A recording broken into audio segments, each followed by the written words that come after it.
Jasprit Bumrah team India star bowler. అతను bowling చేశాడంటే బ్యాటర్ల గుండెల్లో రైళ్లు పరిగెడతాయి. ఏ ఫార్మాట్ ఆడినా కూడా బుమ్రా ఖచ్చితత్వంతో బౌలింగ్ చేస్తాడు. అంతేకాదు ఓడిపోయే స్థితిలో ఉన్న మ్యాచ్ను సైతం గెలిపిస్తాడు. ఇలా తనకంటూ ఒక పేజీని రాసుకున్నాడు ఈ పేసర్. కానీ రాబోయే సంవత్సరాల్లో తన అసాధారణ బౌలింగ్ యాక్షన్తో తన ఫిట్నెస్ మరియు ఫామ్ ను నిలబెట్టుకోగలడా అని భారత దిగ్గజ క్రికెటర్ బుమ్రా తన చిన్న రన్అప్ తో ప్రత్యర్థి బ్యాట్స్మెన్ ను భయపెట్టినా తన యాక్షన్ వల్ల అతడు ఫిట్నెస్ సమస్యలు ఎదుర్కొంటున్నాడు అని కపిల్ దేవ్ చెప్పుకొచ్చారు.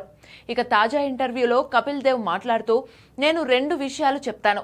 ప్రపంచంలోని ఏ బౌలర్ అయినా ఇబ్బందికరమైన యాక్షన్ తో మలింగాలాగా బంతిని వేయడానికి చాలా కష్టపడతారు. కానీ మనం నెట్స్ లో ప్రాక్టీస్ చేయని బౌలర్లు అలాంటి వారు. అకస్మాత్తుగా ఎవరో ఒకరు వేరే యాక్షన్ తో కష్టమైన యాక్షన్ తో వస్తారు. ఒక సెకనులో కొంత భాగం అతను ఏమి చేయడానికి ప్రయత్నిస్తున్నాడో మీకు అర్థం కాలేదంటే అది బౌలర్ కు సరిపోతుంది. కాబట్టి బుమ్రా కూడా అలాంటి బౌలరే. ఎందుకంటే తక్కువ రన్అప్ తో ఎక్కువ వేగంతో బౌలింగ్ వేస్తాడు. అందువల్ల ఏ బ్యాటర్ కూడా ఊహించలేరు. అతని యాక్షన్ అథ్లెట్ యాక్షన్ లాంటిది కాదు.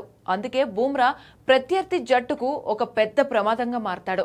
కానీ తన యాక్షన్ వల్ల 10 లేదా 12 సంవత్సరాల పాటు తన ఫిట్నెస్ కాపాడుకోగలడా అంటే కష్టమే అనిపిస్తుందని కపిల్ దేవ్ చెప్పుకొచ్చాడు.